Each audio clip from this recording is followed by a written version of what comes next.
The stagecoach wheels kicked up thick clouds of dust as Natalie Anderson pressed her leather-bound journal against her chest, watching through the window as Yuba City, California emerged from the golden haze of late summer 1878. She had traveled 3,000 miles from Philadelphia based on 6 letters and a photograph that showed a stern-faced man standing beside a fence post, his eyes squinting against the sun.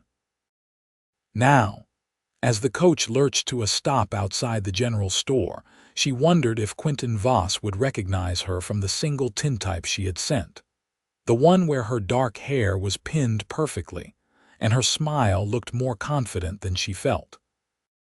The door swung open, and a weathered hand reached in to help her down.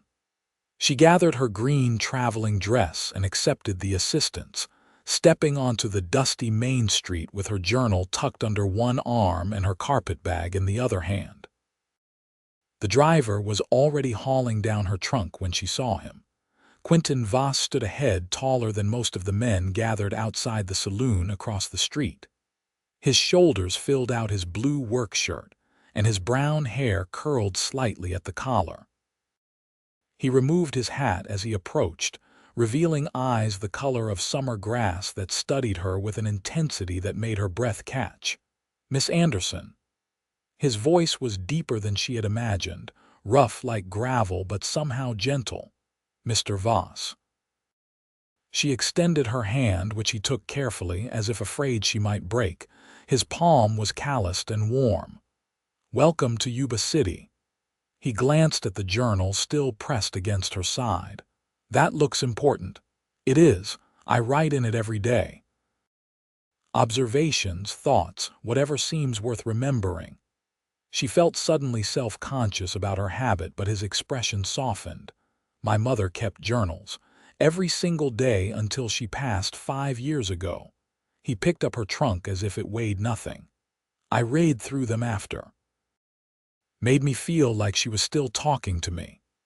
Something in his voice, the way it cracked slightly on the word talking, told Natalie this was a man who understood loss. She followed him to a wagon hitched outside the mercantile, noting how people watched them with undisguised curiosity. A mail-order bride was probably the most interesting thing to happen in weeks. The wagon seat was high, and he helped her up before loading her belongings in the back. As he climbed up beside her and took the reins, she caught the scent of leather and sage and something distinctly masculine that made her feel aware of how close they were sitting. "The ranch is about 8 miles north," he said, clicking his tongue to start the horses moving. "Good land, near the Feather River. I run about 200 head of cattle, have some horses too. The house is nothing fancy, but it is sturdy. Built it myself 6 years ago." Natalie watched the town fall away behind them, replaced by rolling hills dotted with oak trees. The late afternoon sun painted everything in shades of amber and gold. "Your letters mentioned you have help with the ranch. 2 men work for me year-round. Miguel and his son Carlos. Good people. They have a cabin on the east section of the property." He paused, his jaw working as if considering his next words. "I should be honest with you, Miss Anderson. This life is not easy. I am up before dawn most days and work until dark. The winters can be harsh and the summers are hot and dry. If you are expecting social calls and tea parties, you will be disappointed." She turned to look at him fully, noting the worry lines between his eyebrows. "Mr. Voss, if I wanted tea parties, I would have stayed in Philadelphia. I came here because I want a real life with a real purpose." "Your letters were honest about what to expect. I appreciate that more than pretty promises." Something shifted in his expression, a tension releasing. "Quinton, you should call me Quinton. Then I am Natalie." They rode in silence for a while, but it was not uncomfortable. She found herself studying the landscape, already composing sentences in her mind for her journal entry that evening. The California hills were so different from Pennsylvania's green forests. Everything here felt bigger, wilder, touched by a freedom she had only imagined while sitting in her aunt's parlor, slowly suffocating under the weight of propriety and expectations. "Why did you answer my advertisement?" Quinton asked suddenly. "A woman like you, educated, well-spoken. You could have found someone back east." Natalie considered her answer carefully. "My parents died when I was 16. Influenza. I went to live with my mother's sister and her husband. They were kind enough, but they saw me as a burden and a project. Every conversation was about finding me a suitable husband. Suitable meant old widowers looking for a nursemaid or wealthy men's younger sons who needed a respectable wife to hide their drinking problems." She opened her journal, running her fingers over the leather cover. "I wanted to write my own story, not be a footnote in someone else's." Quinton nodded slowly. "My parents came here in '49 with the gold rush. They never struck it rich panning for gold, but they had the sense to see that land and cattle were the real fortune. They built this ranch from nothing." He guided the horses around a bend in the road. "When they passed, I kept it going. But a ranch needs more than one person. It needs a family. You mentioned in your second letter that you are 31. Yes, and you are 24 according to yours. I will be 25 in October. Then we will have to do something special for your birthday." He said it simply, as if it were already decided that they would still be together in October, that she would not take one look at his ranch and demand to be taken back to town. The house came into view as they crested a hill. It was larger than she expected, a 2-story structure with a wide porch wrapped around the front and side. The wood had weathered to a silvery gray, and wildflowers grew in cheerful chaos around the foundation. Behind the house, she could see a barn, several outbuildings, and fenced pastures where cattle grazed in the golden evening light. "It is beautiful," she said softly. Quinton looked at her as if trying to determine whether she meant it. Whatever he saw in her face seemed to satisfy him. "I am glad you think so. I know it is not much compared to what you are probably used to. You would be surprised what I am used to." She smiled. "My aunt's house was all dark wood and heavy curtains. This has windows that actually let in light." He pulled the wagon up to the front porch and set the brake. Before she could move, he was around to her side, offering his hand to help her down. This time, she noticed the way his fingers lingered just a moment longer than necessary, the way his eyes held hers with an expression she could not quite read. Inside, the house smelled of wood smoke and coffee. The main room was spacious, with a stone fireplace dominating one wall and a kitchen area along the back. Stairs led up to what she assumed were the bedrooms. The furniture was simple but well made, and everything was surprisingly neat for a bachelor's home. "I have been trying to get things in order," Quinton admitted, rubbing the back of his neck. "Miguel's wife, Rosa, came by yesterday to help clean. She insisted, actually, said I could not bring a wife home to dust and cobwebs. I appreciate the effort, but I am not afraid of a little dust." Natalie set her carpetbag down and turned in a slow circle, taking it all in. "Where would you like me to sleep tonight?" The question hung in the air, heavy with implications. They both knew the expectation was that they would marry quickly, probably within a few days. But they were still strangers, really, despite the letters they had exchanged. "Upstairs on the right is the larger bedroom. I have been sleeping in the one on the left." He cleared his throat. "I thought you might want some time before we make things official. We can talk to Reverend Matthews tomorrow about when we might schedule the wedding, but there is no rush. I want you to be sure." Relief and something else, perhaps disappointment, washed through her. "Thank you. That is considerate. I will bring your trunk up." He moved toward the door, then paused. "Natalie, I am glad you are here. I know that might sound strange, seeing as we just met, but I have been thinking about your arrival for weeks. reading your letters over and over. You write beautifully, by the way. You have a way of making ordinary things sound interesting. She felt heat rise to her cheeks. That is kind of you to say. It is true. He went out to fetch her belongings, leaving her alone in what was apparently now her home. Natalie walked slowly through the main room, running her fingers along the back of a chair, examining the books on a shelf near the fireplace. Walter Scott, James Fenimore Cooper, a worn Bible, and surprisingly, a collection of Walt Whitman's poetry. She pulled that one out, flipping through pages that showed clear evidence of being read multiple times. Quinton returned with her trunk balanced on one shoulder and her carpetbag in his other hand. He saw what she was holding and actually looked embarrassed. That was my mother's. I should probably put it away. Why? Do you not like poetry? I do, actually. But most folks around here think it is not very manly. Most folks around here do not get to have opinions about what you read in your own home. She replaced the book carefully. My father loved poetry. He used to recite Tennyson while he worked in his garden. Something in Quinton's expression shifted again, that same softening she had noticed earlier. I will just take these upstairs. While he was gone, Natalie explored the kitchen area.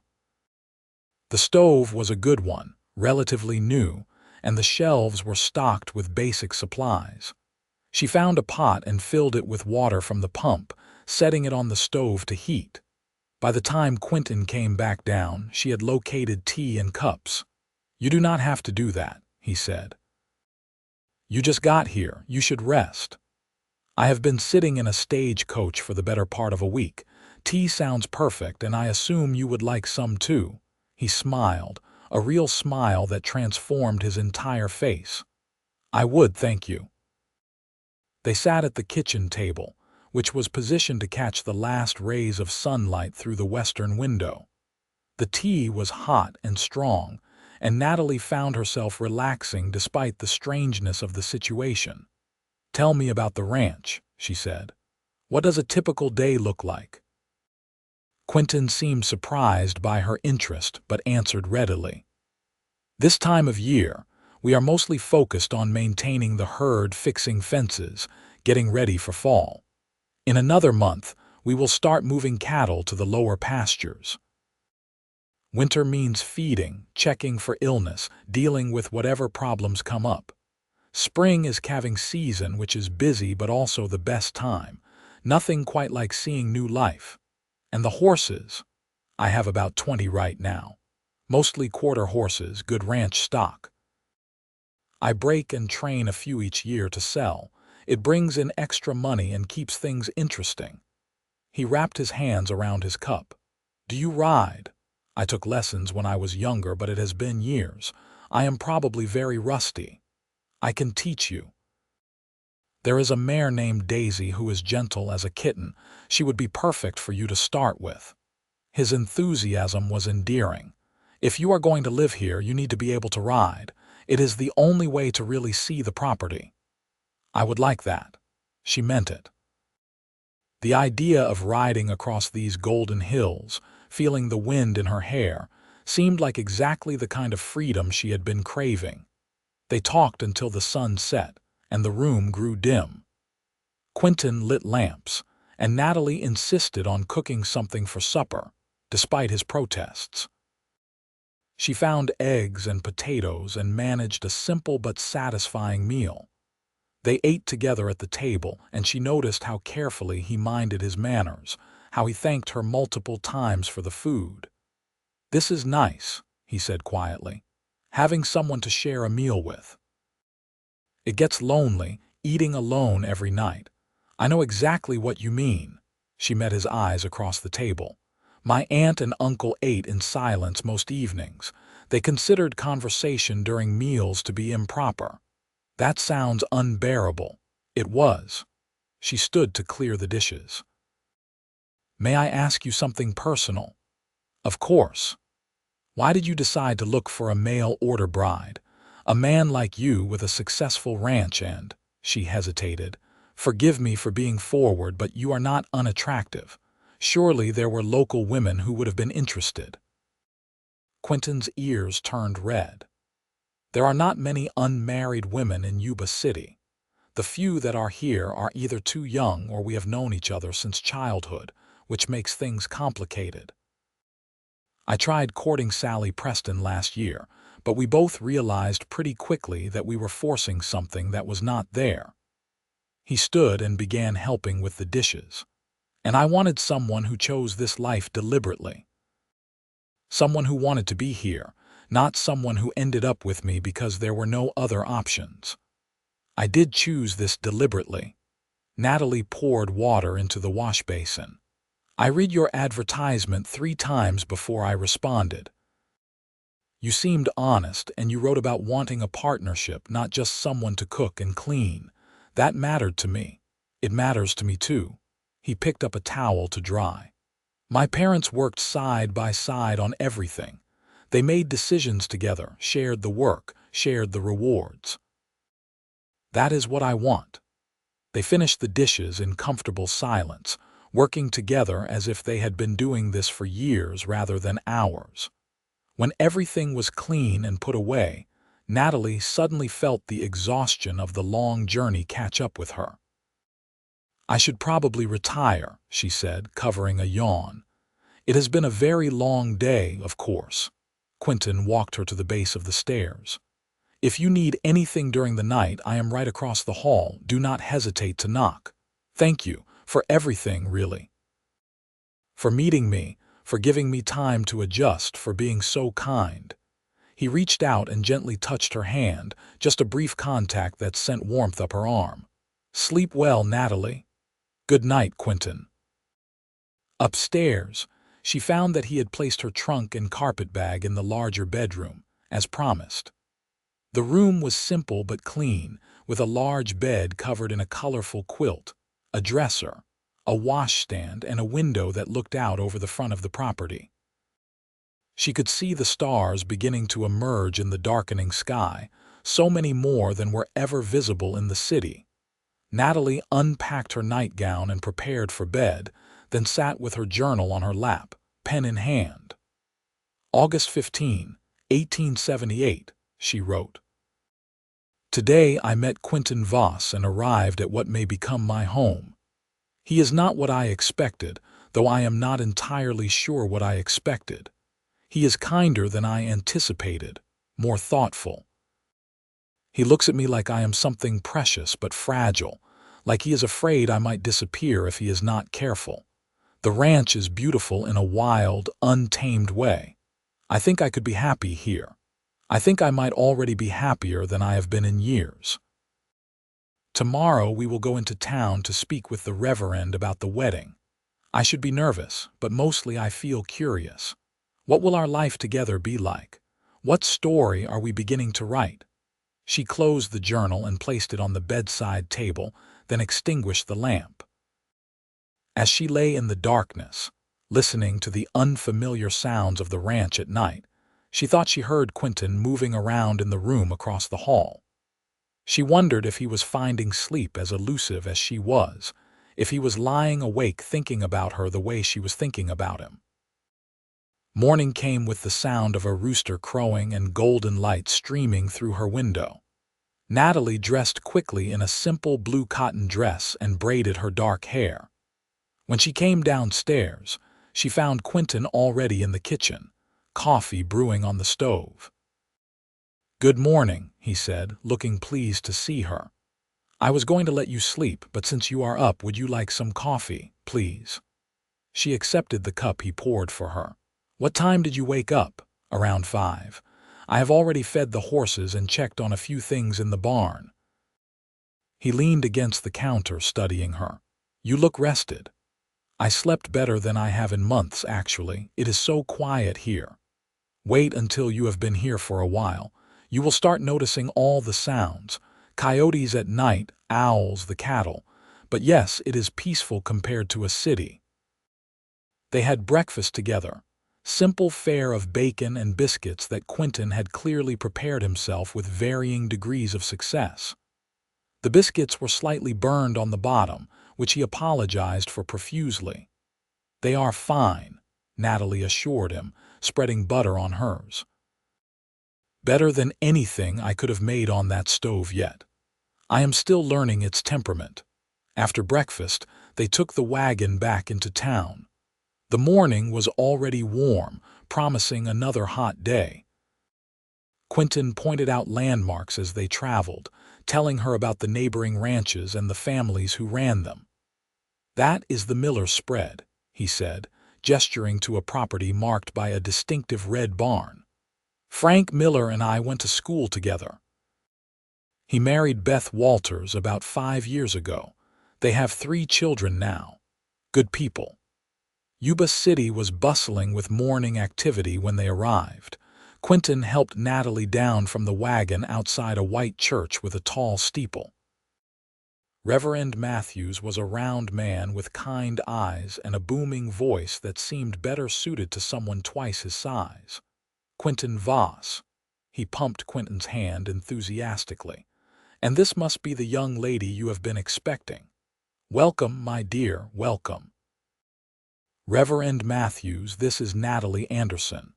"Miss Anderson, what a pleasure. Come in, come in. We have much to discuss." Inside the church, they sat in the front pew while the Reverend settled into a chair facing them. He asked Natalie about her journey, about her family, about her intentions. His questions were probing but not unkind, and she appreciated that he seemed to genuinely care about ensuring they were both entering into marriage with clear understanding and commitment. "Now then," Reverend Matthews said, folding his hands over his considerable stomach. "When were you thinking of holding the ceremony?" Quinton looked at Natalie. "We have not discussed that yet." "I see. Well, I typically like to give couples a few weeks to be sure, but I understand the circumstances are somewhat unusual." He raised his eyebrows. "What feels right to you both?" Natalie considered. She could ask for weeks or even months, give herself time to be absolutely certain, but something in her heart already knew the answer. "Soon," she said. "I did not come all this way to wait indefinitely, but perhaps not today. A few days to prepare. Saturday." Quinton suggested. "That gives us 3 days, time enough for you to be sure, time enough to let people know. Saturday would be lovely." Reverend Matthews nodded approvingly. "Saturday it is then. Say 2 o'clock. That gives folks time to come in from the surrounding ranches if they wish to attend." They spent another hour discussing the ceremony details. Then Reverend Matthews insisted on introducing Natalie to his wife, Margaret, a tiny woman with sharp eyes and a warm smile. Margaret immediately took Natalie under her wing, asking about her dress, offering to help with preparations, and generally making her feel welcomed into the community. When they finally left the church, Quinton seemed relieved. "I was worried they might insist on a longer engagement." "Would that have bothered you?" He helped her back into the wagon before answering. "Yes, I meant what I said yesterday. I am glad you are here, Natalie. I do not want to wait weeks to make this official unless you need more time." "No," she met his eyes directly. "I am ready." They stopped at the general store to order a few supplies and let the word spread about the upcoming wedding.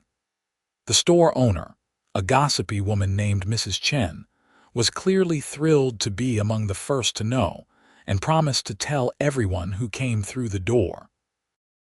On the way back to the ranch, Quinton seemed more relaxed than he had been. He talked about plans for the fall, asking Natalie's opinion on things like whether they should expand the vegetable garden and if she had any experience with preserving food for winter. "My mother taught me to can fruits and vegetables," Natalie said. "She was very particular about it. Everything had to be done just right or it could make you sick. Rosa has been helping me with that, but I know she would appreciate having someone else who knows what they are doing. She has her own family to care for, and I always feel like I am imposing." When they reached the ranch, Miguel and Carlos were working on a fence near the barn. Quinton pulled the wagon over to introduce Natalie. Miguel was a stocky man with gray threaded through his black hair and a weathered face that spoke of years working outdoors. Carlos looked to be in his early 20s, tall and lean with his father's dark eyes and his mother's delicate features. "It is good to finally meet you," Miguel said, shaking Natalie's hand firmly. "Quinton has been nervous as a cat for weeks, waiting for you to arrive." "I have not," Quinton protested, but his ears reddened. Carlos grinned. "He has been cleaning the house every other day and asking Rosa if everything looked all right." "That is enough," Quinton said, but he was smiling. "We are getting married on Saturday. I hope you all will be there." "We would not miss it," Miguel assured him. "Rosa will be very happy to hear the news. She has been worried you would take one look at each other and decide it was a mistake." "No mistake," Natalie said firmly, surprising herself with her certainty. "I am exactly where I want to be." The rest of the day passed quickly. Quinton showed Natalie around the ranch, introducing her to the cattle, the horses, and the routine of daily life. She met Daisy, the gentle mare he had mentioned, and even managed a short ride around the paddock with Quinton walking beside her, offering encouragement and advice. That evening, Natalie cooked supper again, this time more confidently, getting a better feel for the stove. They ate together, talking about everything and nothing. She learned that Quinton loved thunderstorms, hated turnips, and had once broken his arm falling out of a tree when he was 12. He learned that she could speak a little French, had a terrible sense of direction, and had always wanted to learn to swim but never had the opportunity. After supper, they sat on the front porch as the sun set, painting the sky in shades of orange and pink and purple. Natalie had brought her journal and Quinton watched with interest as she wrote. "What are you writing about?" he asked, "today." "Meeting the Reverend, seeing more of the ranch, riding Daisy." She paused. "Would you like to read it?" He looked surprised. "Are you sure? Journals are private." "I want to share it with you." She handed him the leather-bound book. Quinton read slowly, his expression changing as he took in her words. She had written about how safe she felt with him, how beautiful she found the ranch, how right everything seemed despite the strangeness of their situation. When he finished, he looked at her with an emotion she could not quite name. "You really feel this way?" His voice was rough. "Yes." He handed the journal back carefully. "I am not good with words the way you are, but I want you to know that I feel the same way. Since you arrived, the house feels different, better, like it is finally becoming what it was meant to be." On impulse, Natalie reached out and took his hand. His fingers closed around hers, warm and strong. They sat like that as darkness fell, holding hands and watching the stars emerge, not needing to fill the comfortable silence with words. The next 2 days passed in a blur of preparation. Rosa arrived the morning after their town visit, a round woman with kind eyes and efficient hands. She and Natalie took to each other immediately, working together to deep clean the house, bake for the wedding reception, and make the ranch ready for guests. "Quinton is a good man," Rosa told Natalie as they worked on preparing food. When Miguel hurt his back 2 years ago and could not work for 6 weeks, Quinton paid him full wages and brought food for our family. Many bosses would have let him go. "That sounds like him," Natalie said, rolling out pie dough. "He seems genuinely kind." "He is, but he has been lonely." "I am glad he found you," Rosa studied her. "You are not what I expected." "What did you expect?" "Someone more fragile, maybe, more afraid, but you are strong. I see it in the way you carry yourself, the way you work. You will be good for him." Natalie felt warmth spread through her chest at the words. She had worried that she might not be accepted by the people who already cared about Quinton, that they might resent an outsider coming in. But Rosa's approval meant more than she could express. Thursday evening, Quinton took Natalie riding around the property as the sun set. She was getting more comfortable in the saddle, and Daisy seemed to sense her growing confidence. They rode to a high point that overlooked the valley, the Feather River glinting like a ribbon of silver in the distance. "This is my favorite spot on the whole ranch," Quinton said, dismounting and helping Natalie down. "I come up here when I need to think. It is breathtaking." She turned in a slow circle, taking in the view. "Thank you for sharing it with me, Natalie." He reached for her hand, his expression serious. "Tomorrow we are getting married, but I need to know if you have any doubts, any at all, because once we do this, I am committed. I do not take vows lightly." She stepped closer to him, close enough that she could see the gold flecks in his green eyes, the slight stubble on his jaw, the nervous tension in his shoulders. "I have no doubts. These past few days with you have been some of the best of my life. I know we are still learning about each other, but Quinton, when I look at you, I do not see a stranger. I see the man I am supposed to build a life with." He cupped her face gently with his free hand, his thumb brushing her cheekbone. "I have never felt about anyone the way I feel about you. From your first letter, I knew there was something special. And now that you are here, it is even better than I imagined. Are you going to kiss me?" The words slipped out before she could stop them, bold and forward and completely unlike her usual self. A slow smile spread across his face. "I have been wanting to since the moment you stepped off that stage, but I was trying to be respectful." "Consider this permission," she whispered. He leaned in slowly, giving her time to change her mind, but she did not want to. When his lips met hers, it was gentle at first, questioning.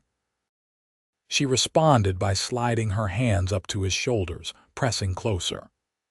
The kiss deepened, and she felt something unlock inside her, some tightly wound spring releasing. This was what she had been missing, what she had traveled 3,000 miles to find.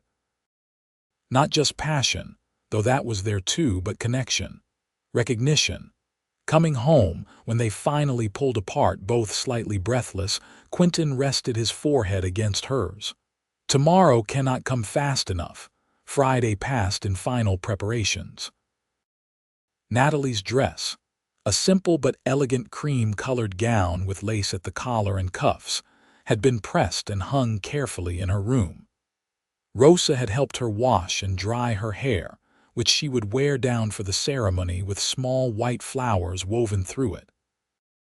That evening, Quinton surprised her with a small box at supper. "I want you to have this." He pushed it across the table, looking nervous. Inside was a delicate gold locket on a thin chain. When she opened it, she found a tiny photograph of Quinton on one side, the other side empty. "I thought maybe you could put a picture of yourself on the other side, or something else that matters to you, but I wanted you to have something from me, something that shows you are important to me." Natalie felt tears prick her eyes. "It is beautiful. Will you help me put it on?" He came around the table, and she lifted her hair so he could fasten the clasp. His fingers fumbled slightly with the delicate chain, and she could feel his breath warm on her neck. When it was secured, she turned to face him, the locket resting just above her heart. "Thank you," she said softly. "I will treasure it." That night, lying in bed, Natalie opened her journal and wrote by lamplight. "Tomorrow I become Natalie Voss. It feels surreal, writing that name, but also right. Quinton gave me a locket today, and the gesture was so thoughtful, so him. He pays attention to small things. He listens when I talk. He makes me feel valued in a way I never have before. I came here hoping for security and purpose. I found that, but I also found something I was not expecting. I am falling in love with him. Perhaps I have been since his first letter, when he wrote about wanting a partner who would share in both the work and the joy of building a life together. Tomorrow we make promises to each other, and I will mean every word." Saturday morning dawned clear and warm. Natalie woke early, too excited to sleep. She could hear Quinton moving around downstairs, and she smiled knowing he was probably just as restless. Rosa arrived at noon to help her prepare. They heated water for a bath, and Natalie soaked, washing away the last traces of her old life. Rosa helped her into her dress, fastening the many small buttons up the back. Her hair was brushed until it shone, then arranged with the white flowers Rosa had brought from her own garden. "You look beautiful," Rosa said, stepping back to admire her work. "Quinton will forget how to speak when he sees you." Natalie studied herself in the small mirror. She did look different, happier maybe, more alive. The woman staring back at her had hope in her eyes. They arrived at the church at 1:30. To Natalie's surprise, quite a few people had gathered. Miguel and his family, of course, but also several other ranching families, townspeople she had only met briefly, and Mrs. Chen from the general store with her husband. Margaret Matthews rushed over immediately, fussing over Natalie's dress and flowers. "Everyone is excited," she confided. "It is not often we have a wedding, and Quinton is well liked around here. People are happy for him." Quinton was waiting inside with Reverend Matthews, dressed in a dark suit that looked new. When he saw Natalie walk through the door, he did indeed seem to forget how to speak for a moment. His eyes widened, and his mouth opened slightly before he recovered himself. "You look stunning," he managed when she reached him at the front of the church. "You look very handsome yourself." The ceremony was simple but beautiful. They spoke traditional vows, their voices steady despite the weight of what they were promising. When Quinton slipped a simple gold band on her finger, Natalie felt the rightness of it settle into her bones. This was her husband. This was her new life. This was the story she had chosen. "You may kiss your bride," Reverend Matthews announced with a broad smile.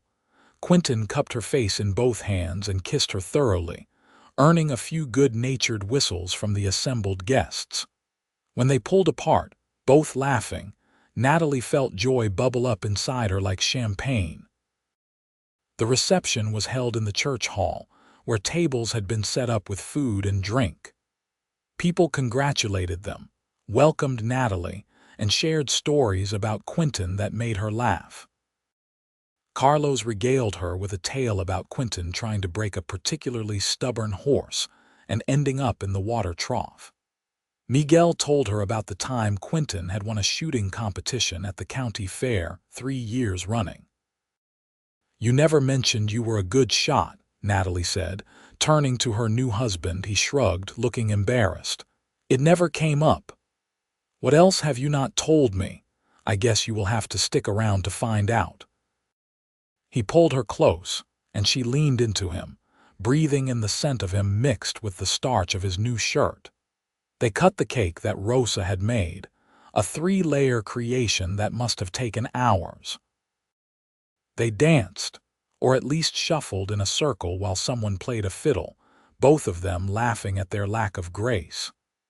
The afternoon stretched into evening, and finally, people began to leave, offering final congratulations and well wishes. The drive back to the ranch was quiet, both of them tired but happy. The sun was setting as they pulled up to the house, painting everything in shades of rose and gold. Inside, Quinton lit lamps while Natalie removed her shoes, her feet aching from standing so long. She took off the flowers from her hair, setting them carefully on the kitchen table to dry. "That was a perfect day," she said. "It was." Quinton approached her slowly. "Natalie, I know we talked about taking time, but we are married now. I do not expect anything tonight if you are not ready, but I want you to know that I have moved my things into the main bedroom, our bedroom, if you want." She reached up and undid his tie, letting it fall to the floor. "I want." The kiss that followed was different from the ones before. It held promise and heat, and the knowledge that they had all night, all the rest of their lives, to learn each other. When Quinton swept her up in his arms and carried her upstairs, she laughed and wrapped her arms around his neck, her journal temporarily forgotten in her carpet bag downstairs. Morning light found them tangled together in the big bed, the colorful quilt pushed to the floor sometime during the night. Natalie woke first, taking a moment to orient herself. She was married. She was Mrs. Voss, and the man sleeping beside her, one arm thrown across her waist, was her husband. Quinton stirred, his eyes opening slowly. When he saw her watching him, he smiled. "Good morning, wife." "Good morning, husband." He pulled her closer, and they spent a lazy hour just talking, touching, learning the geography of each other's bodies in the soft morning light. Eventually, hunger drove them from bed. They dressed and went downstairs together, working side by side to make breakfast. "We should probably check on the cattle today," Quinton said, flipping eggs in the pan. "And I need to mend that section of fence near the eastern pasture." "Can I come with you?" Natalie poured coffee into 2 mugs. "I would like to learn what needs to be done around here. Of course, though I warn you, ranch work is not always exciting." "I do not need excitement, I need purpose." The next weeks fell into a rhythm. Natalie learned the routines of ranch life, throwing herself into work with enthusiasm that surprised Quinton.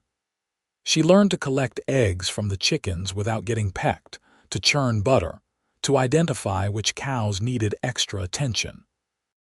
She helped Miguel and Carlos with fence repairs, getting splinters and rope burns on her hands that she treated with stoic determination. In the evenings, after supper, she would sit with her journal while Quinton read or worked on tack that needed repairing. Sometimes they would talk, sharing stories about their pasts, their hopes for the future. Other times they would sit in comfortable silence, just enjoying each other's presence. One evening in late September, as they sat on the porch watching the sunset, Quinton asked about her journal. "You write in it every night," he observed. "What do you write about?" "Us, mostly. The ranch. Things I learn, things I notice." She ran her fingers over the leather cover. "I have been thinking about something you said before we were married." "What was that?" "You said your mother's journals helped you feel like she was still talking to you after she passed." Natalie turned to face him. "I want to write about us. Not just the big moments, but the everyday things. The way you sing off-key when you think I cannot hear you. How you always give the horses an extra carrot when you think no one is looking. The sound of your laugh, I want to capture all of it." Quinton looked moved. "Why?" "Because life is fleeting, because memories fade. Because someday we will be old, and I want us to be able to read these and remember exactly how we felt in these early days." She paused, then added quietly, "I want to write about us growing old together." He reached for her hand, threading his fingers through hers. "I love that. The idea of us growing old together, of having years and years to write about." "Tell me what you imagine," she prompted. "When you think about us in the future, what do you see?" Quinton was quiet for a moment, considering. "I see this house full of life, maybe children running around, hopefully. I see us working the ranch together, making it even better than it is now. I see winters by the fire, you reading while I whittle. I see us at the kitchen table when we are 70, still having our morning coffee together, still finding things to talk about." He squeezed her hand. "I see you with silver in your hair, still beautiful, still writing in your journals. I see us surrounded by grandchildren, telling them stories about how their grandmother came all the way from Philadelphia to marry a rancher she had never met." Natalie felt tears slip down her cheeks. "That is a beautiful picture. We will make it real, together." He wiped her tears gently with his thumb. "Every single day we will work toward that future."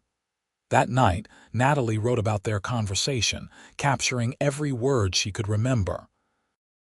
She wrote about the dreams they were building together, the life they were creating. She filled page after page, and when she finally set down her pen, she felt content in a way she never had before. October brought Natalie's 25th birthday. She woke to find Quinton already gone from bed, which was unusual on a Sunday. She dressed and went downstairs to find him in the kitchen, attempting to make pancakes with varying degrees of success. "I know you said you did not need anything special," he said when he saw her, "but Rosa left strict instructions on how to make these, and I wanted to at least try." The pancakes were lopsided and slightly burnt, but they were the best thing Natalie had ever tasted because they were made with love. After breakfast, Quinton gave her a small package wrapped in brown paper. Inside was a new journal, this one bound in soft brown leather with her initials embossed on the cover in gold. "I ordered it from San Francisco," he explained. "I noticed your current journal is almost full, and I thought you might like something nice for continuing our story." She threw her arms around him, nearly knocking him off his chair. "It is perfect. You are perfect." They spent the day riding around the ranch, Quinton showing her some of the farther reaches of the property she had not yet seen. They packed a lunch and ate by the river, lying in the grass afterward and watching clouds drift by. "I am glad I was born," Natalie said suddenly. "I know that sounds strange, but I spent so many years feeling like I was just going through the motions, not really living. Now I feel alive, like I am exactly where I am supposed to be. I am glad you were born too." Quinton rolled onto his side to look at her. "Otherwise I would be a lonely rancher with burnt pancakes and no one to share my life with." She laughed and pulled him down for a kiss. That winter was mild by California standards, but it still brought challenges. Storms rolled in, dumping rain that turned the roads to mud and kept them mostly confined to the ranch. But Natalie found she did not mind. She and Quinton grew even closer during those long evenings inside, learning to anticipate each other's needs, falling into an easy partnership that felt like they had been together for decades rather than months. She threw herself into learning everything she could about running the ranch. Rosa taught her to preserve food, to sew and mend clothes, to manage a household on a budget. Miguel showed her how to spot signs of illness in cattle, how to treat minor injuries, how to predict the weather by watching the sky. Carlos taught her rope work and how to assist with foaling season when it came in spring. And through it all, Quinton was there, patient and encouraging, never making her feel foolish for not knowing something. He praised her successes and helped her learn from failures. At night, they would lie in bed and talk about their day, making plans for the future, dreaming together. In February, Natalie missed her monthly courses. She waited another month to be sure before saying anything to Quinton. When she told him one evening after supper, he stared at her for a long moment before a slow smile spread across his face. "Are you certain?" "As certain as I can be without seeing a doctor. Rosa suspects too. She said I have the look." He stood and pulled her into his arms, holding her so tightly she could barely breathe. When he pulled back, his eyes were bright with unshed tears. "We are going to have a baby." "We are," she laughed, giddy with joy and nerves. "In the fall, Rosa thinks. October, maybe November. We need to prepare. We should set up a nursery, and we need to make sure you are not working too hard. You should rest more, Quinton." She placed her hands on his chest. "I am pregnant, not fragile. Rosa worked until the day before Carlos was born. Women have been having babies for quite some time now. I know, but you are different. You are precious to me. And you are precious to me, but that does not mean I am going to spend the next 7 months sitting in a chair doing nothing." She softened her tone. "We will be sensible, I promise. But I am not giving up working the ranch just because I am carrying our child." He agreed reluctantly, though she caught him watching her carefully in the following weeks, ready to jump in if he thought she was doing anything too strenuous. It was endearing and frustrating in equal measure. Spring came, bringing new calves and longer days. Natalie's belly began to swell, and she found herself having to let out her dresses. She tired more easily now but tried not to let it show. There was so much work to be done, and she hated the idea of being a burden. One afternoon in April, she was helping Rosa in the vegetable garden when a wave of dizziness overcame her. She sat down heavily, pressing her hands to her face. "You have been doing too much," Rosa scolded gently, bringing her water. "The baby needs you to rest more. There is so much to do." "There will always be work, but right now your job is to take care of yourself and that child." Rosa studied her. "Why do you push so hard? You do not need to prove anything to anyone here." Natalie was quiet for a long moment. "I suppose I am afraid," she admitted finally. "Afraid that if I am not useful, if I am not contributing, people will resent me being here." "Oh, child." Rosa sat beside her in the dirt. "Do you not see how much you are loved? Quinton looks at you like you hung the moon. Miguel and Carlos think of you as family. And I," she took Natalie's hand, "I think of you as the daughter I never had. You do not have to earn your place here. You already have it." The words broke something open inside Natalie, and she found herself crying, all the fear and insecurity she had been holding back pouring out. Rosa held her, rocking slightly until the tears subsided. That evening, Natalie told Quinton about the conversation. They were lying in bed, his hand resting on her swelling belly, feeling the baby kick. "I should have realized you were worried about that," he said quietly. "I am sorry." "You have nothing to apologize for." "No, I do. I should have told you more often how much you mean to me, how this ranch, this life, it is all better because you are in it." He propped himself up on one elbow to look at her. "Natalie, before you came, I was just existing, getting through each day. But you brought joy and purpose and love. You transformed everything, and not because of the work you do, though I appreciate that, but because of who you are." "I love you," she whispered. "I do not think I have said that enough either. I love you too, so much it sometimes scares me." They lay together in the darkness, hands intertwined over their growing child, and Natalie felt peace settle over her like a blanket. Summer brought intense heat, but also abundant growth. The ranch was thriving under their joint management. Quinton had expanded the herd, and they had sold several trained horses for good prices. Miguel's son Carlos had proven invaluable, taking on more responsibility and showing real talent for working with the animals. Natalie's belly grew round and full. She had to give up riding, which frustrated her, but she found other ways to contribute. She kept detailed records of the ranch finances, something Quinton had always struggled with. She maintained the vegetable garden with Rosa's help, putting up preserves for the winter. She even helped deliver a calf that had gotten turned around, her small hands able to reach where the men's could not. In late September, as her time drew near, Natalie found herself thinking more about her parents. She wished they could have met Quinton, seen the life she was building.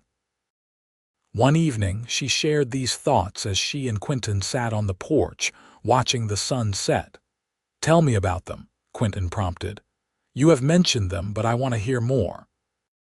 So Natalie talked about her mother's gentle nature and love of music, her father's terrible jokes and his patience. She talked about Sunday dinners and holiday traditions, about the way they had loved each other so completely that even as a child, she had known what true partnership looked like. "They would have loved you," she said finally. "My father would have enjoyed your conversations.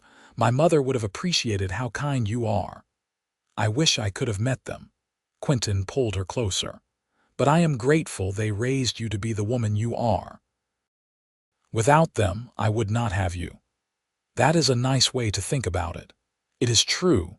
They gave me the greatest gift, even if they did not know it at the time. In early October, Natalie woke in the middle of the night with cramping in her belly. She tried to breathe through it, not wanting to wake Quinton unnecessarily, but when the pain intensified, she reached for him. He was alert immediately. "Is it time?" "I think so." He moved with swift efficiency, helping her into a chair while he dressed and then rode for Rosa. By the time they returned, Natalie's contractions were coming regularly. The next hours were a blur of pain and effort, Rosa coaching her through it while Quinton held her hand and whispered encouragement. Dawn was breaking when their son finally entered the world, announcing his arrival with a lusty cry that made Natalie laugh through her tears. Rosa cleaned him and wrapped him in a soft blanket before placing him in Natalie's arms. "You have a beautiful boy," she said, smiling. Natalie looked down at the tiny face, the dark hair, the perfect little fingers curling around her thumb. Love flooded through her, fierce and protective and all-consuming. When she looked up at Quinton, she saw tears streaming down his face. "We have a son," he said, his voice breaking. "We do." She shifted so he could see better. "What should we name him?" They had discussed names throughout her pregnancy but never settled on anything definite. Now, looking at their baby, Quinton said, "What about Henry? It was my father's name." "Henry Voss," Natalie tried it out. "I like it." "Henry James Voss. James was my father's name." "Perfect." Quinton gently touched his son's cheek with one finger. "Hello, Henry. Welcome to the world." The next weeks were exhausting and wonderful in equal measure. Henry was a good baby, but he still needed to be fed every few hours around the clock. Natalie was constantly tired, but she had never been happier. Watching Quinton with their son, seeing the tenderness with which he held the tiny body, made her fall in love with him all over again. Rosa came by daily to help, showing Natalie how to care for a newborn, sharing wisdom passed down through generations. Miguel and Carlos built a beautiful cradle, presenting it proudly a week after Henry's birth. Even Mrs. Chen from town brought by a gift, a knitted blanket in shades of blue and white. As Natalie recovered and Henry grew, life settled into a new normal. The ranch work continued, with Quinton taking on more of the physical labor while Natalie focused on the baby and household tasks. But they still made time for each other, still sat together in the evenings after Henry was asleep, talking and planning and dreaming. One evening in December, as they sat by the fire with Henry sleeping in his cradle nearby, Quinton said, "Do you remember what you said about writing about us growing old?" "Of course. I think we should start a tradition. Every year on our anniversary, we write in your journal together. Both of us, recording the year that passed, what we accomplished, what we learned, what we hope for the year to come." He looked almost shy. "That way, when we are old and gray, we can look back and see our whole journey written out, both our perspectives." Natalie felt her eyes well up. "I love that idea." They started that night, even though their anniversary was still months away. Quinton's handwriting was messier than hers, his words less flowery, but reading what he wrote about their first year together, about becoming a father, about watching her blossom into motherhood, touched her deeply. Winter passed quietly. Henry grew and thrived, his dark hair lightening to brown like his father's, his eyes staying the deep blue of Natalie's. By spring, he was smiling and cooing, recognizing his parents' faces and voices. The ranch prospered. Word had spread about the quality of horses Quinton trained, and they had more business than they could handle. Natalie took over more of the administrative side, handling correspondence and maintaining accounts while also caring for Henry. On their first anniversary in August, they dressed in their best clothes and took Henry into town for a special dinner at the hotel restaurant. Afterward, they sat in their bedroom and wrote in the journal together, recording the incredible year that had passed. "This time last year you had just arrived," Quinton said, watching her write. "Did you ever imagine we would be here now, married with a son, building this life together?" I hoped, Natalie admitted, but I did not dare to fully believe it could be this good. You exceeded every expectation, Quinton Voss. Right back at you, Natalie Voss. The years began to accumulate, each one bringing its own joys and challenges. When Henry was 2, Natalie found herself pregnant again. This time she knew what to expect and took better care of herself. Their daughter, Elizabeth, arrived in the spring of 1882. A tiny thing with her mother's dark hair and her father's green eyes. Henry was fascinated by his baby sister, always wanting to help care for her. As they grew, the two became inseparable, Henry protective and Elizabeth adventurous. The house was filled with noise and laughter and the organized chaos of family life. In 1884, Natalie gave birth to their third child, another boy they named Thomas. 3 children under 6 years old made for exhausting days, but Natalie and Quinton worked as a team, supporting each other, sharing the load. The ranch continued to grow. They hired another hand, a young man named Peter who was good with horses and eager to learn. Miguel and Carlos remained, now more family than employees. Carlos had married a woman from town, Sarah, and they had started their own family in a new cabin Quinton helped them build.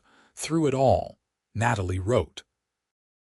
She filled journal after journal, documenting the children's first words and first steps, the successes and failures of the ranch, the way Quinton's hair started to show gray at the temples, the way her own hands became roughened from years of work. She wrote about the love that only deepened with time, about partnership and commitment and the beauty of growing old together. One evening when Henry was 7, he found Natalie writing in the living room. "What are you always writing about, Mama?" "Our family," she said, pulling him onto her lap even though he was getting almost too big for it. "I am writing down all the important things so that someday, when you are grown with your own children, you can read about what your childhood was like." "Will you write about the time I helped Papa fix the fence?" "Absolutely. And about how proud he was of you."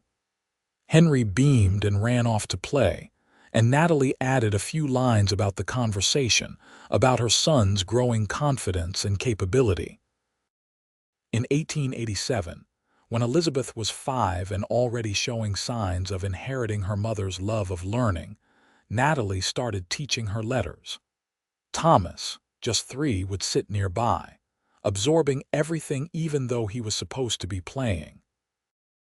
Within months, Elizabeth was reading simple books, devouring every word. "She reminds me of you," Quinton observed one evening, watching Elizabeth curled up with a book while her brothers played with wooden horses on the floor. "She has that same intensity when she is focused on something." "And Thomas is all you," Natalie countered. "Did you see him trying to rope the fence post today? He is determined to be a rancher like his papa." "What about Henry?" Natalie considered their eldest, who at 9 was thoughtful and kind, good with animals but also artistic, always drawing pictures of the ranch and the people on it. "I think Henry is going to surprise us all. He has elements of both of us, but he is very much his own person." The children grew, and the ranch prospered.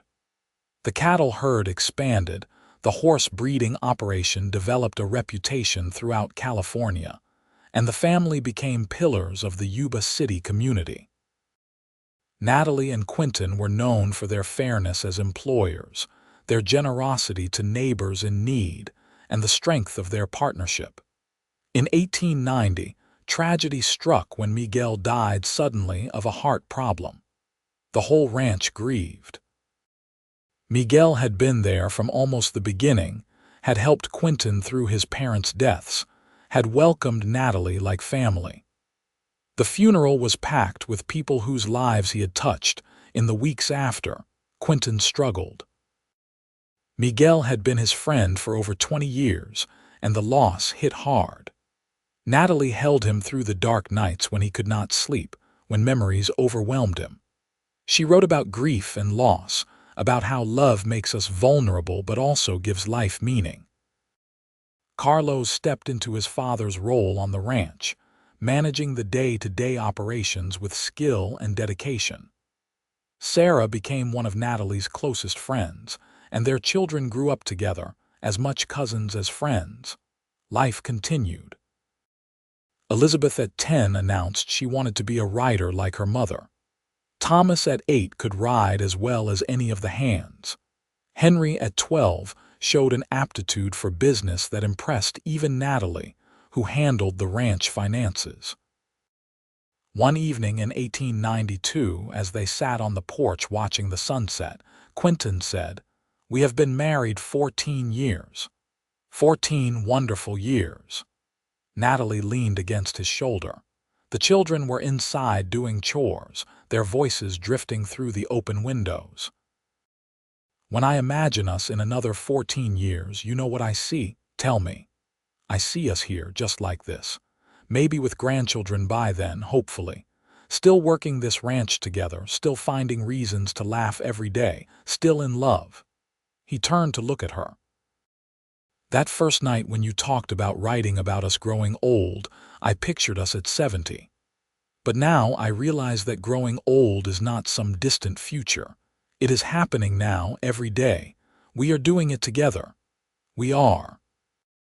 She took his hand, noting the calluses they both wore like badges of honor. "And it is even better than I imagined when I wrote those first entries, because the reality of building a life with you surpasses anything I could have dreamed up." In 1895, when Henry was 17, he announced he wanted to go to San Francisco to study business. It was both proud and heartbreaking for Natalie and Quinton. Their eldest, leaving home. But they supported his dreams, knowing they had raised him to think for himself. Elizabeth at 13 was already writing stories that showed real talent. Thomas at 11 was officially helping with ranch work, not just playing at it. The house felt different with Henry gone, but life adapted. Letters from Henry arrived regularly, and he came home for visits when he could.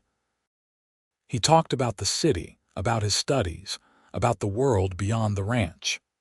But he always ended by saying he missed home, missed the wide open spaces and the family he loved.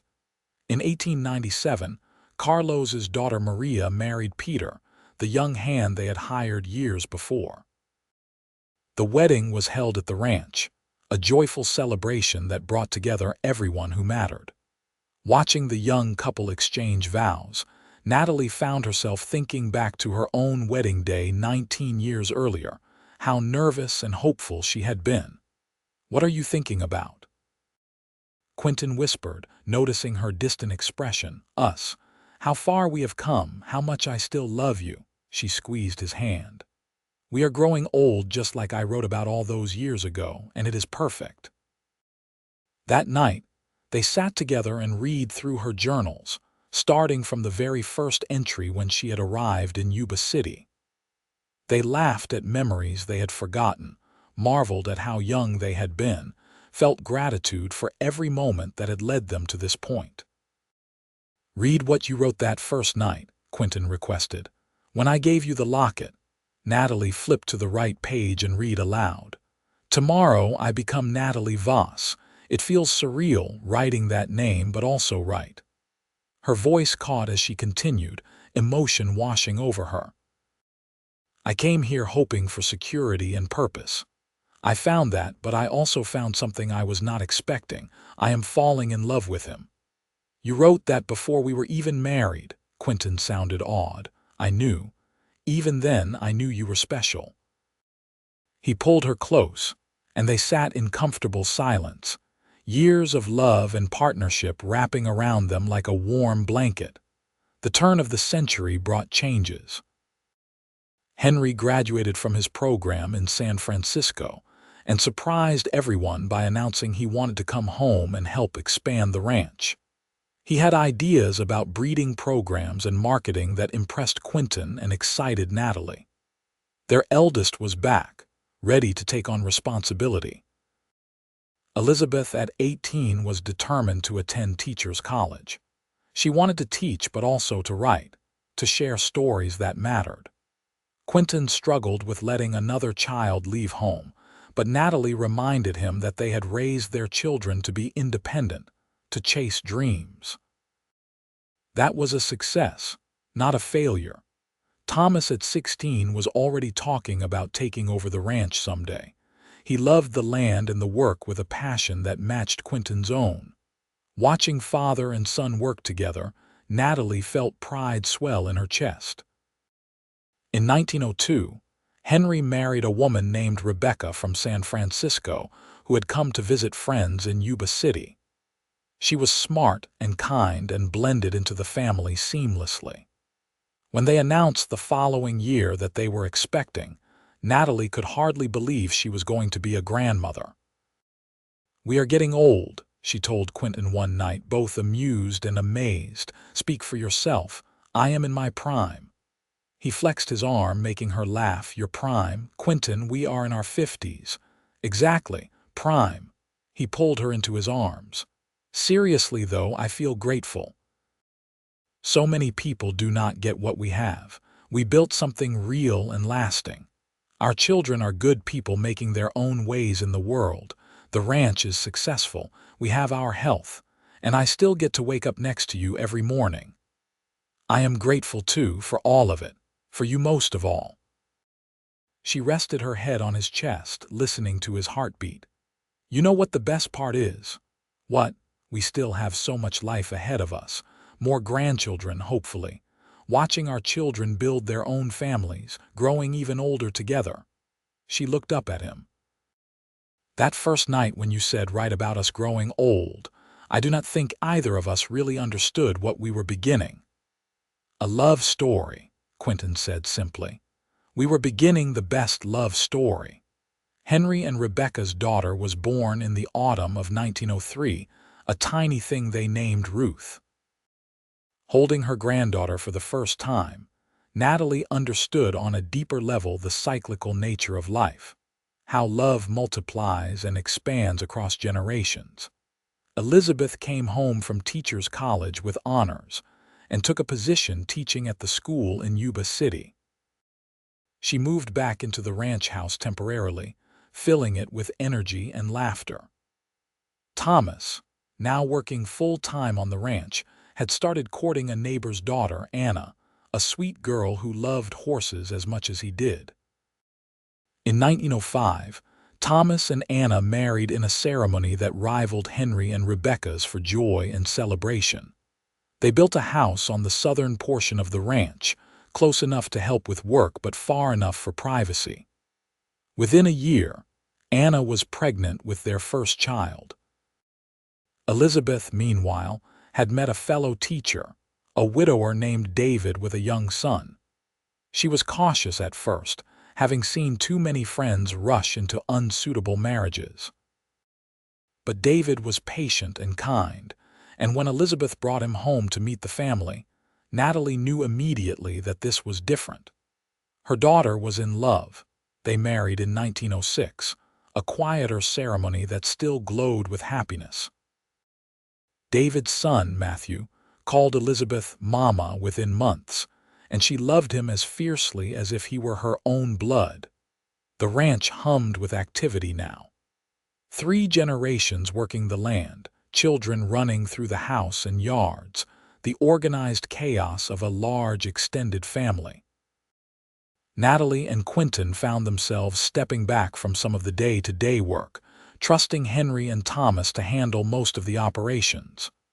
"We are becoming the old folks who sit on the porch," Quinton joked one evening as they did exactly that. "I am fine with that. The view is excellent." Natalie gestured to the scene before them. Ruth and Matthew playing in the yard, Anna hanging laundry while heavily pregnant, Henry and Thomas working horses in the corral. This is what we built, this family, this legacy. In 1907, Natalie turned 56. Quinton, at 62, had silver threaded liberally through his hair and lines around his eyes from years of squinting in the sun. They looked like what they were, a couple who had lived a full life together, who had weathered storms and celebrated victories side by side. For her birthday, Quinton gave her a box. Inside were all her journals, over 20 of them now, chronicling nearly 30 years of marriage. "I had Carlos build a special shelf in the library," he said, leading her inside. "A place to keep them all together, our story." The shelf was beautiful, made of oak and carved with images of the ranch, of horses and cattle and the house itself. Natalie ran her fingers over the smooth wood, then carefully arranged her journals in order. "This is incredible." She turned to him, tears in her eyes. "Thank you. I want to make sure they are preserved, that our grandchildren and great-grandchildren can read them someday, can know what we built and how much we loved each other." He wrapped his arms around her. "You kept your promise. You wrote about us growing old. We kept our promise. We grew old together." That night, they sat down to write their annual anniversary entry even though it was a few weeks early. They took turns, passing the journal back and forth, recording the year's events and their gratitude for another year together. "When I die," Quinton said suddenly, "I want you to keep writing, keep telling our story, even the parts I am not here for. Do not talk about dying, we have years yet." "I know. But when the time comes, whenever that is, promise me you will keep writing. Our story does not end just because I am gone. You will still be living it." Natalie wanted to protest but recognized the truth in his words. "I promise. But you have to promise the same.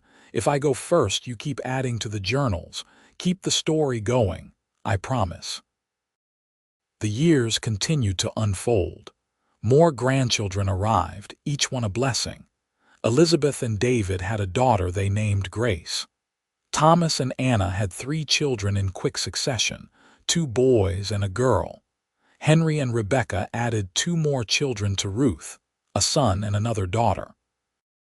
The ranch expanded under Henry and Thomas's joint management. They modernized some operations while maintaining the traditions that had made the ranch successful. Carlos retired but stayed in his cabin, still offering advice and wisdom to anyone who asked. In 1910, Natalie and Quinton celebrated their 32nd wedding anniversary. The family threw a party, gathering at the ranch for a weekend of food and music and storytelling. Watching her children and grandchildren, seeing how the love she and Quinton had built had multiplied and spread, Natalie felt overwhelming joy. "Happy?" Quinton asked, finding her alone for a moment on the porch. "Beyond measure." She leaned into him, and he wrapped his arms around her. "We did it, Quinton. We grew old together. We built this life, this family. We kept our promises. We did." He kissed the top of her head, "and I would do it all again in a heartbeat, every single moment." In 1912, Elizabeth published her first book, a collection of stories set in the California countryside. She dedicated it to her parents, who taught me that the best stories are the ones we live. Natalie cried when she read the dedication, proud beyond words of the woman her daughter had become. Thomas took over more of the ranch operations as Quinton's knees began to trouble him. It was hard for Quinton to step back from physical work, but he found satisfaction in mentoring his grandchildren, teaching them the skills his father had taught him. Natalie, now in her 60s, moved slower than she once had but still kept her journals faithfully. Every evening, she would write about the day's events, about the grandchildren's antics, about the way the light fell across the valley, about her enduring love for the man who had been her partner through it all. In 1914, Europe erupted into war. Though far from California, the conflict touched them when Henry's eldest son, John, decided to enlist. It was a difficult time, worrying about the young man who had grown up on the ranch and was now in danger. Letters arrived regularly, and Natalie wrote back constantly, trying to send pieces of home across the ocean. The war ended in 1918, and John came home, changed but whole. The ranch and the family welcomed him back, giving him space to heal from what he had seen.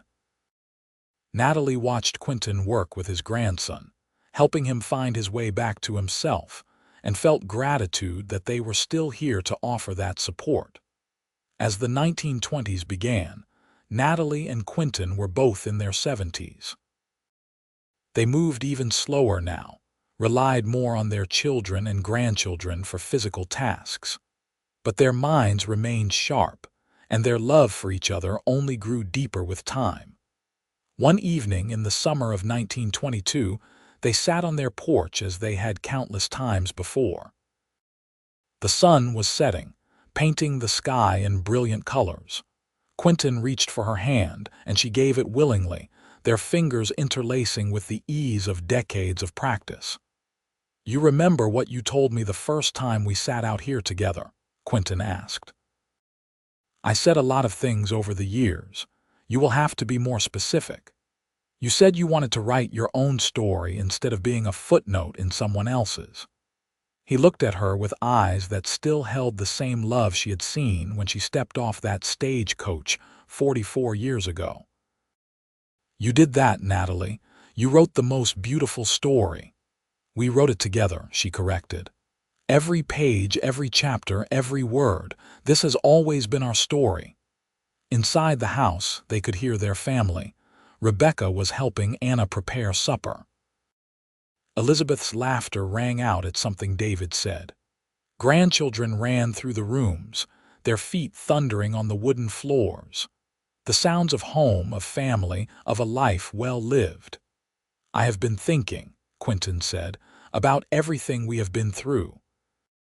The good times and the hard times, the joys and the sorrows, and you know what I have realized?" "What?" "I would not change a single thing. Every moment, even the difficult ones, led us here. To this life, this family, this love." He squeezed her hand. "You were worth every risk, Natalie. Coming to California, marrying a stranger, building this life from nothing. You were worth all of it and more." Tears slipped down Natalie's cheeks. "You were worth the risk too. Walking away from everything familiar, trusting in 6 letters and a photograph. Best decision I ever made." They sat in comfortable silence as the sun dipped below the horizon. 44 years of marriage, of partnership, of love. 3 children, 10 grandchildren so far and counting. A successful ranch, a respected name in the community, a legacy that would continue long after they were gone. That night, Natalie opened her journal and wrote by lamplight while Quinton read in the chair beside her bed. "August 15, 1922, she wrote. "Today I am 71 years old, though sometimes I still feel like that nervous 24-year-old stepping off the stagecoach. Quinton and I sat on the porch this evening and talked about our life together. 44 years of marriage. How is that possible? How did we get so lucky? I look around at this family we created, at the love that multiplies with each new generation, and I am overwhelmed with gratitude. When I started these journals all those years ago, when Quinton asked me to write about us growing old together, I could not have imagined how beautiful it would be. Growing old together is not about wrinkles and gray hair and aching joints, though we certainly have all of those. It is about the accumulation of shared moments. It is about knowing someone so deeply that you can communicate with a glance. It is about weathering storms together and coming out stronger. It is about building something that will outlast you both. We did that. We are still doing it. Every day that we wake up beside each other, every meal we share, every sunset we watch together, we are living the story I started writing 44 years ago. And it is more beautiful than I ever dared to dream." She set down her pen and looked over at Quinton, who had fallen asleep in his chair, his book resting on his chest. She smiled at the sight, this man who had been her whole world for more than half her life. Quietly, she marked his page and set the book aside, then covered him with a blanket. "I love you," she whispered, kissing his forehead. He stirred slightly, eyes opening. "I love you too. Come to bed." They helped each other up, two people who knew each other's rhythms and needs without words. In bed, they curled together as they had every night for 44 years, his arm around her waist, her head on his shoulder. "Sweet dreams, Natalie. Sweet dreams, Quinton." And as they drifted off to sleep, surrounded by the evidence of the life they had built together, they both knew that they had fulfilled the promise of those early days. They had written a love story worth remembering, a story about two people who took a chance on each other and built something extraordinary. They had grown old together, and it had been the greatest adventure of all. The ranch continued to thrive under the next generation's care, but Natalie and Quinton remained its heart. Their children and grandchildren sought their advice, brought them problems to solve, shared their joys and sorrows. The journals lined their special shelf, a physical record of a life lived fully and a love that had only deepened with time. As the seasons turned and the years marched on, Natalie kept her promise. She wrote faithfully, capturing the everyday moments and the significant events, always with Quinton at the center. And when their 50-year anniversary arrived in 1928, the whole family gathered to celebrate the couple who had started it all. Under the California sky, surrounded by 3 generations of family they had created, Natalie and Quinton renewed their vows. Their voices were shakier than they had been at 24 and 31, their hands more weathered, their hair completely silver.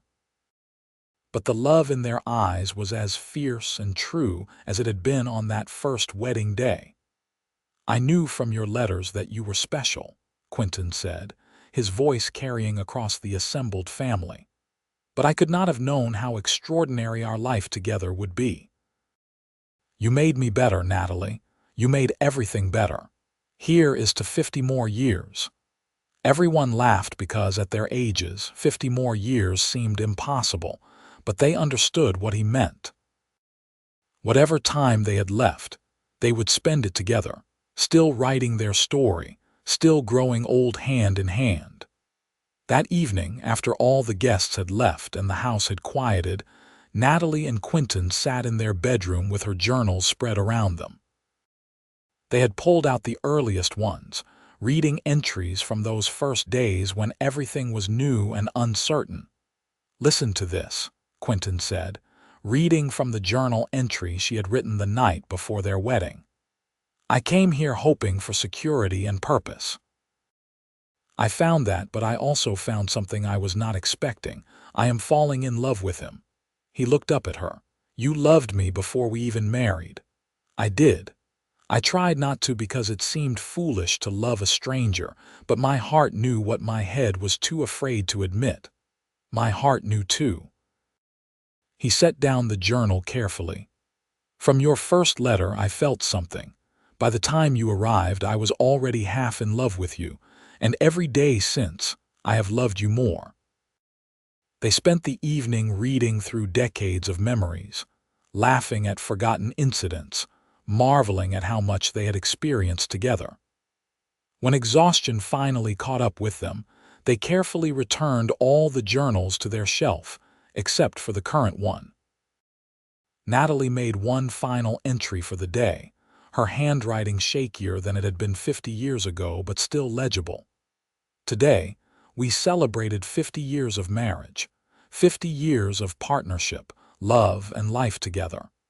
Everyone asked what the secret is to a long, happy marriage. The truth is simple but profound. We chose each other every single day. When things were hard, when money was tight, when children were difficult, when life threw challenges at us, we chose to face it together. We chose partnership over pride, forgiveness over resentment, love over everything else." Quinton asked me to write about us growing old together, and I have done that faithfully for 50 years. But what I hope anyone who reads these journals understands is that growing old together is not passive. It is an active choice, made daily, to continue building a life with someone, to continue finding joy in their presence, to continue loving them even when, especially when, it is difficult. We grew old together not by accident but by intention, and I would not trade a single moment, a single wrinkle, a single gray hair if it meant missing out on this life with this man. She closed the journal and set it aside, then turned off the lamp. In the darkness, Quinton found her hand and they lay together, two people who had built something beautiful and lasting. The years continued, though more slowly now. In 1930, Quinton's health began to decline. He tired more easily, and the doctor warned about his heart. He scaled back even further on physical activity, spending more time with his grandchildren and great-grandchildren, sharing stories and wisdom accumulated over 8 decades of life. Natalie watched over him with fierce protectiveness, making sure he took his medicine, ensuring he rested enough. At night, they still slept curled together, and she would lie awake sometimes, listening to his breathing, terrified of the day it might stop. One afternoon in the spring of 1931, Quinton asked Henry to help him to the porch. The whole family was at the ranch for Sunday dinner, and he wanted to watch the children play in the yard.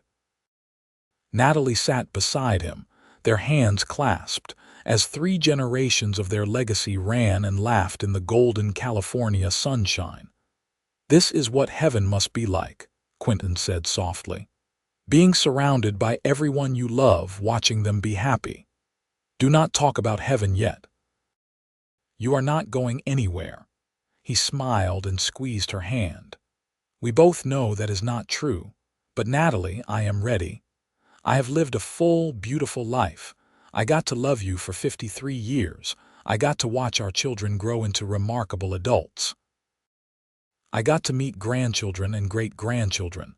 I built something that will outlast me. A man could not ask for more." "I am not ready," she whispered, tears streaming down her face. "I am not ready to do this without you." "Yes, you are. You are the strongest person I know." He turned to look at her fully. "And remember, you promised. You promised to keep writing our story even after I am gone. I need you to do that. I need you to tell our grandchildren and great-grandchildren about what we built, about how we loved each other." "I promise. I will keep writing." Quinton passed away peacefully in his sleep 2 weeks later, Natalie beside him as she had been for 53 years. He was 84 years old and had lived to see his ranch flourish, his family grow, and his love story become the foundation for generations to come. The funeral was attended by hundreds of people whose lives Quinton had touched. Natalie sat surrounded by her children and grandchildren, accepting condolences, listening to stories about the man she had loved, feeling the weight of his absence like a physical thing. That night, alone in the bedroom they had shared for over 5 decades, Natalie opened her journal with trembling hands. "May 22, 1931, she wrote. "Today I buried my husband, my partner, my best friend. Quinton Voss died 2 weeks ago, and I feel like part of my heart has been torn out. How do I do this without him? How do I wake up tomorrow and the day after and the day after that, knowing he will not be beside me? But even in my grief, I know how lucky I was. 53 years of marriage to a man who loved me completely, who supported my dreams, who built a life with me that exceeded my wildest imaginings. We grew old together, just as he asked me to write about all those years ago. We did not get as much time as I wanted. I would have taken 100 more years if I could, but we made the most of the time we had. And now, I will keep my promise. I will keep writing our story, keep telling future generations about the rancher who sent away for a mail-order bride and ended up with a love that defined his whole life.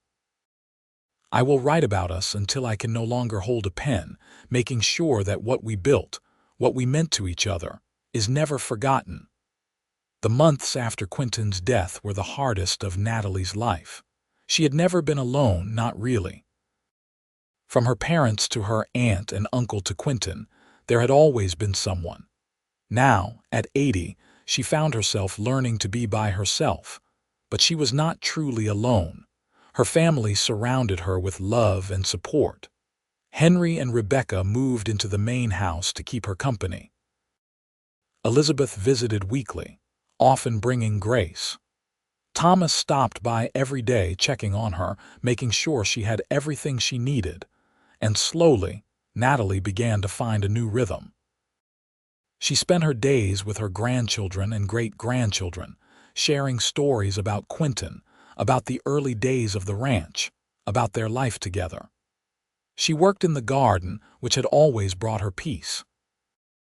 And every evening she wrote in her journal, keeping her promise to continue their story.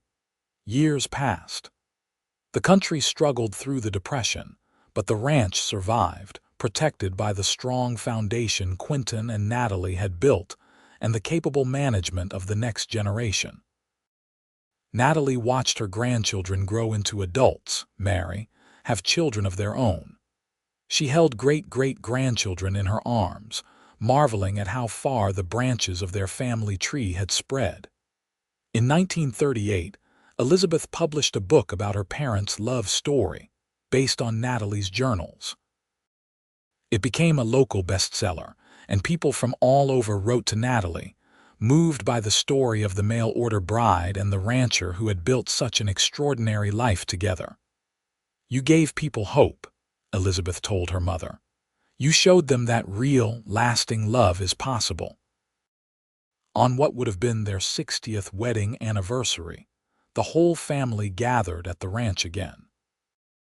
Natalie, now 87, sat in a place of honor while her children, grandchildren, great-grandchildren, and even a few great-great-grandchildren celebrated the legacy she and Quinton had created. "I want to say something," Natalie said, her voice still strong despite her age. The room quieted, all eyes on the matriarch. "When I stepped off that stagecoach 60 years ago, I was terrified and hopeful in equal measure. I had taken an enormous risk, coming all this way to marry a man I had never met. But Quinton made good on every promise he made in his letters. He gave me partnership, respect, and love beyond measure. Together we built this." She gestured to the assembled family. "This is our legacy. Not the ranch, though that is important, not the land or the cattle or the buildings.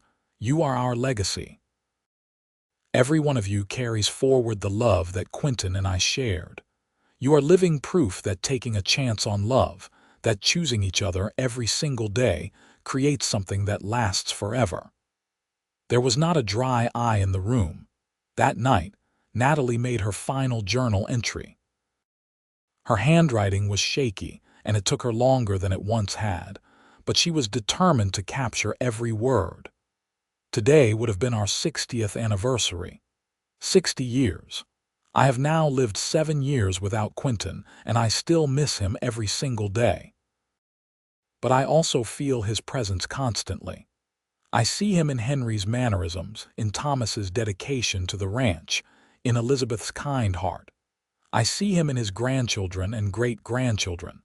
His love ripples outward through generations."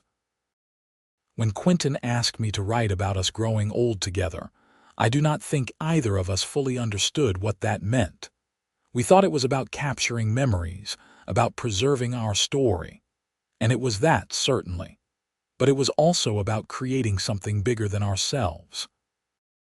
By writing about our love, by documenting our partnership, we gave our family a foundation to build on. We showed them what commitment looks like, what partnership means, what real love can accomplish. We grew old together, Quinton and I. And even though he is gone, we are still together in every word I write, every memory I share, every time I tell our grandchildren about the rancher who stole my heart. Our love story did not end when he died. It continues in every marriage we inspired, every partnership we modeled, every moment of love that exists in this family we created. This is the last journal entry I will make, as my hands are too stiff now and my eyes too tired. But what I want anyone who reads this to know is simple. Love is worth it. Taking risks is worth it. Building a life with someone, growing old together, choosing each other every single day, it is all worth it.